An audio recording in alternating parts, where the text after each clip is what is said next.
Laporan Praktikum Agroklimatologi, Klasifikasi dan Neraca Curah Hujan, Grace Paulina dengan NIM 2502068, dosen pengampu, Salmiati MPD PhD, Program Studi Agroteknologi, Institut Teknologi Perkebunan Pelalawan Indonesia.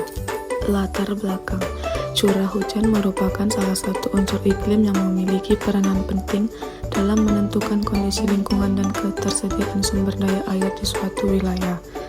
Variabilitas curah hujan yang terjadi akibat dinamika atmosfer dan perubahan iklim global menyebabkan distribusi hujan menjadi tidak menentu, baik secara temporal maupun spasial. Kondisi ini menuntut adanya analisis yang lebih mendalam melalui klasifikasi hujan dan neraca hujan untuk memahami pola serta ketersediaan air secara lebih akurat. BMKG 2022. Klasifikasi hujan digunakan untuk mengelompokkan wilayah berdasarkan karakteristik curah hujan yang diterima. Metode klasifikasi seperti Oldeman dan Smith-Ferguson masih banyak digunakan. Namun, saat ini telah dikembangkan dengan pendekatan berbasis data modern dan teknologi penginderaan jauh. Klasifikasi ini sangat penting dalam sektor pertanian karena dapat membantu menentukan pola tanam, jenis komoditas, serta waktu tanam yang sesuai dengan kondisi iklim setempat. Aldrian dan Susanto 2020. Selain itu, neraca hujan atau neraca air merupakan pendekatan yang digunakan untuk menganalisis keseimbangan antara jumlah air yang masuk melalui curah hujan dengan air yang keluar melalui evapotranspirasi, limpasan, dan infiltrasi. Analisis ini memberikan gambaran mengenai kondisi surplus atau defisit air dalam suatu wilayah.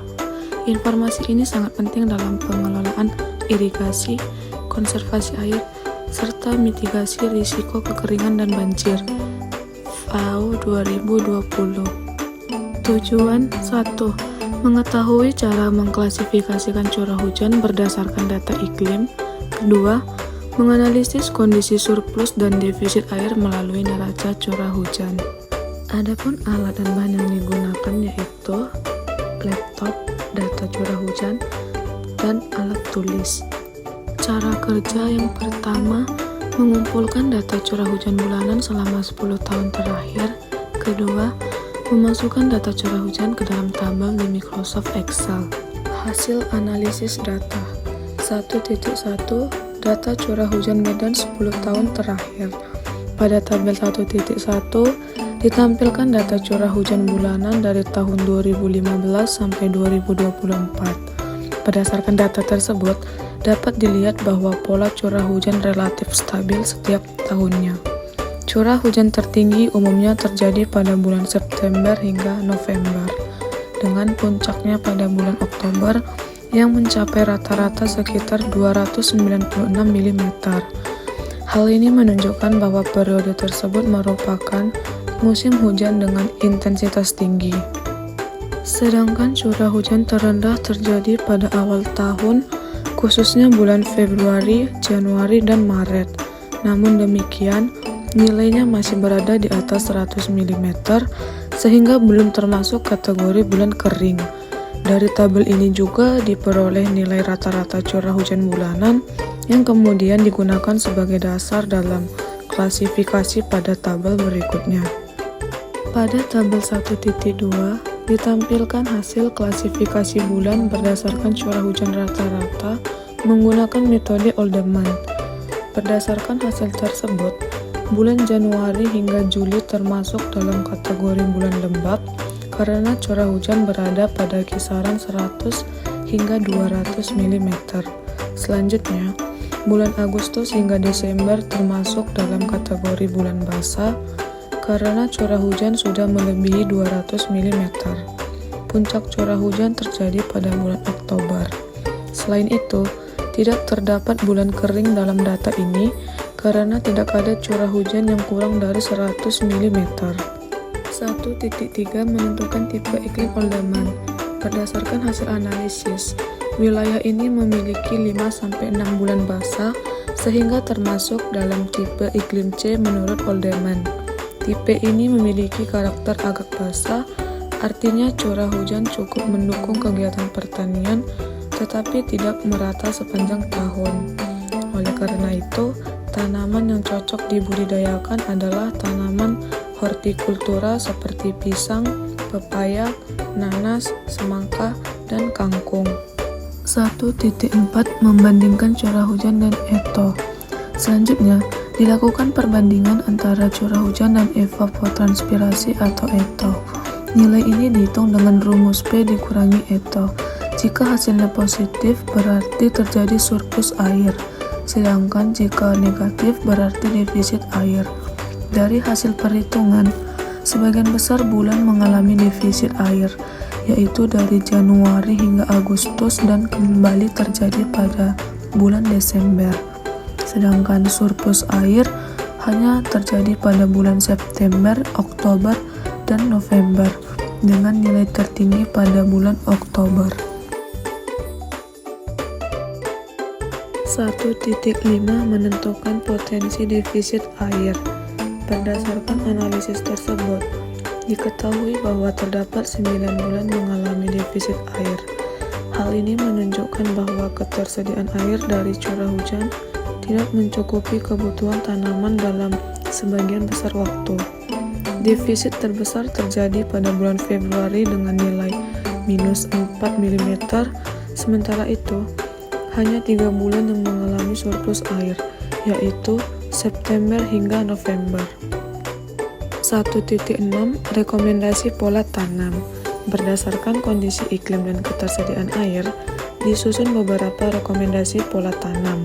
Pola tanam pertama, tanpa irigasi teknis, yaitu padi sawah ditanam pada musim hujan dari Agustus hingga Desember, dan pisang pada akhir musim hujan dari Januari hingga Juli.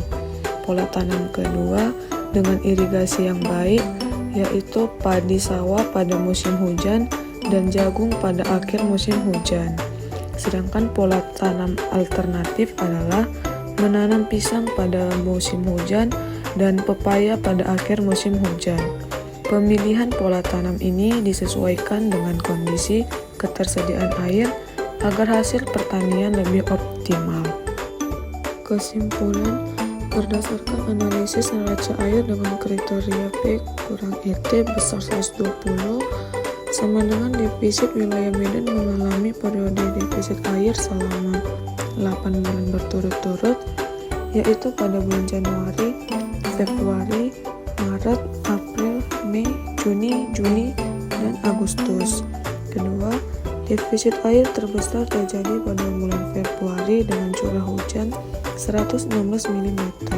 Ketiga, berdasarkan 5 bulan basah dan 9 bulan defisit air, pola tanam yang dianjurkan untuk wilayah Medan adalah pola 1 tanpa irigasi teknis, yaitu padi sawah Agustus sampai Desember, pisang Januari sampai Juli.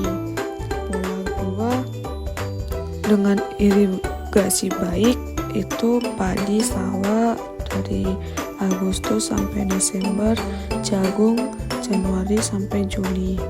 Pola 3 alternatif, itu pisang dari Agustus sampai Desember, pepaya Januari sampai Juli. Pembahasan. Data curah hujan bulanan menunjukkan adanya variasi distribusi hujan sepanjang tahun yang cukup signifikan. Pada beberapa bulan, curah hujan tercatat tinggi, sedangkan pada bulan lainnya relatif lebih rendah. Variasi ini menggambarkan adanya pola musiman yang memengaruhi ketersediaan air di suatu wilayah. Curah hujan merupakan salah satu faktor utama dalam analisis agroklimat karena berperan langsung dalam menentukan ketersediaan air bagi tanaman. Semakin tinggi curah hujan pada suatu periode, maka semakin besar peluang terpenuhinya kebutuhan air tanaman, terutama pada fase pertumbuhan awal hingga vegetatif. Sebaliknya, curah hujan yang rendah berpotensi menyebabkan kekurangan air yang dapat menghambat pertumbuhan tanaman. Oleh karena itu, data curah hujan bulanan menjadi dasar penting dalam analisis lanjutan seperti klasifikasi iklim dan neraca air. BMKG 2022, World Bank 2023. Berdasarkan data curah hujan, dilakukan klasifikasi bulan menjadi bulan basah, lembab, dan kering. Kriteria yang digunakan umumnya adalah bulan basah dengan curah hujan lebih dari 200 mm, bulan lembab antara 100 sampai 200 mm, dan bulan kering kurang dari 100 mm. Klasifikasi ini sangat penting dalam analisis iklim pertanian karena dapat menunjukkan pola distribusi hujan yang lebih rinci dalam satu tahun. Bulan basah menunjukkan kondisi ketersediaan air yang melimpah, sedangkan bulan kering mengindikasikan potensi kekurangan air. Sementara itu, bulan lembab berada pada kondisi transisi yang masih dapat mendukung pertumbuhan tanaman tertentu. Informasi ini menjadi dasar dalam menentukan panjang musim tanam dan jenis tanaman yang sesuai untuk dibudidayakan di suatu wilayah. Kementerian Pertanian 2021. Hasil klasifikasi bulan basah kemudian digunakan untuk menentukan tipe iklim menurut metode Oldemann. Berdasarkan jumlah 5-6 bulan basah berturut-turut, wilayah Medan ini termasuk dalam tipe iklim C yang memiliki karakter agak basah. Tipe iklim ini menunjukkan bahwa ketersediaan air cukup untuk mendukung pertanian, namun tidak sepanjang tahun, sehingga masih terdapat periode kekeringan yang perlu diantisipasi. Dalam sistem Oldemann, tipe iklim C umumnya cocok untuk pola tanam yang tidak terlalu intensif dan lebih mengarah pada kombinasi tanaman pangan dan hortikultura. Tanaman hortikultura seperti pisang, pepaya, nanas, semangka, dan kangkung dinilai lebih adaptif terhadap kondisi ini karena memiliki toleransi yang lebih baik terhadap variasi ketersediaan air. Penentuan tipe iklim ini sangat penting sebagai dasar dalam perencanaan sistem pertanian yang berkelanjutan. BMKG 2022. Analisis selanjutnya dilakukan dengan membandingkan curah hujan atau P dan evapotranspirasi atau untuk mengetahui neraca air. Nilai P kurang ETO digunakan untuk menentukan apakah suatu bulan mengalami surplus atau defisit air. Jika nilai P lebih besar dari ETO, maka terjadi surplus air. Sedangkan jika lebih kecil, maka terjadi defisit air. Hasil analisis menunjukkan bahwa sebagian besar bulan mengalami defisit air, yaitu dari bulan Januari hingga Agustus, serta kembali terjadi pada bulan Desember. Kondisi surplus air hanya terjadi pada bulan September hingga November, dengan puncak surplus pada bulan Oktober. Hal ini menunjukkan bahwa distribusi air tidak merata sepanjang tahun dan cenderung terkonsentrasi pada periode tertentu saja. Analisis ini sangat penting karena memberikan gambaran nyata mengenai keseimbangan antara ketersediaan dan kebutuhan air tanaman di lapangan. Allen et al. 2021. Berdasarkan hasil perbandingan antara curah hujan dan evapotranspirasi, diketahui bahwa wilayah ini mengalami defisit air selama sebagian besar bulan dalam setahun, yaitu sebanyak 9 bulan. Kondisi ini menunjukkan bahwa kebutuhan air tanaman tidak sepenuhnya terpenuhi oleh curah hujan alami, sehingga berpotensi menurunkan produktivitas tanaman. Jika tidak dilakukan pengelolaan air yang baik, defisit terbesar terjadi pada bulan Februari yang mengindikasikan periode kritis bagi tanaman karena ketersediaan air sangat terbatas. Sebaliknya, surplus air hanya terjadi selama 3 bulan, yaitu pada periode September hingga November. Ketimpangan antara jumlah bulan defisit dan surplus air ini menunjukkan bahwa wilayah tersebut memiliki risiko kekeringan yang cukup tinggi, sehingga diperlukan strategi adaptasi seperti penggunaan irigasi atau pemilihan tanaman yang tahan kekeringan. Berdasarkan kondisi iklim dan neraca air, disusun beberapa rekomendasi pola tanam yang disesuaikan dengan ketersediaan air. Pada kondisi tanpa irigasi teknis, disarankan penanaman padi sawah pada musim hujan karena ketersediaan air cukup melimpah. Kemudian dilanjutkan dengan tanaman hortikultura seperti pisang pada akhir musim hujan yang lebih toleran terhadap kekurangan air.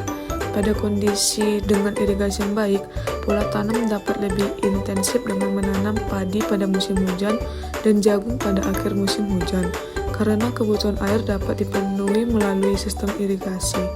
Selain itu, terdapat pola alternatif yang memanfaatkan tanaman hortikultura seperti pisang dan pepaya yang lebih adaptif terhadap fluktuasi ketersediaan air. Pemilihan pola tanam ini bertujuan untuk mengoptimalkan hasil pertanian dengan tetap memperhatikan kondisi lingkungan, sehingga risiko gagal panen akibat kekurangan air dapat diminimalkan. Kesimpulan, berdasarkan hasil analisis data curah hujan dan neraca air, dapat disimpulkan bahwa wilayah penelitian memiliki pola curah hujan yang bervariasi sepanjang tahun dengan dominan bulan lembab dan bulan basah. Hasil klasifikasi menunjukkan terdapat sekitar 5-6 bulan basah, sehingga wilayah Medan ini termasuk dalam tipe iklim C menurut Oldeman, yaitu berkarakter agak basah dan cukup mendukung kegiatan pertanian. Namun, hasil analisis neraca air menunjukkan bahwa sebagian besar bulan mengalami defisit air, yaitu sekitar 9 bulan dalam setahun, sedangkan surplus air hanya terjadi pada periode tertentu, yaitu bulan September hingga November. Kondisi ini menunjukkan bahwa ketersediaan air tidak merata sepanjang tahun dan berpotensi menimbulkan kendala dalam kegiatan pertanian, terutama pada musim kemarau. Oleh karena itu, diperlukan strategi pengelolaan yang tepat seperti penyesuaian pola tanam dan penggunaan sistem irigasi. Tanaman yang direkomendasikan adalah padi pada musim hujan, serta tanaman hortikultura atau palawija pada periode dengan ketersediaan air terbatas. Dengan penyesuaian tersebut, diharapkan produktivitas pertanian dapat tetap optimal meskipun terdapat keterbatasan air pada beberapa bulan dalam setahun. Rangkuman, analisis curah hujan menunjukkan adanya variasi distribusi hujan sepanjang tahun yang kemudian digunakan untuk mengklasifikasikan bulan menjadi basah, lembab, dan kering.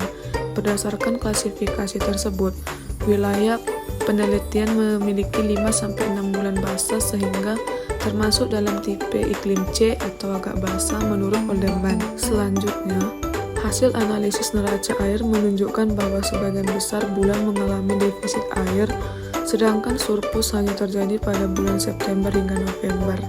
Kondisi ini menandakan bahwa ketersediaan air tidak merata sepanjang tahun. Berdasarkan kondisi tersebut, diperlukan penyesuaian pola tanam, yaitu padi pada musim hujan dan tanaman hortikultura atau palawija pada musim dengan ketersediaan air terbatas, serta pemanfaatan irigasi untuk meningkatkan produktivitas pertanian.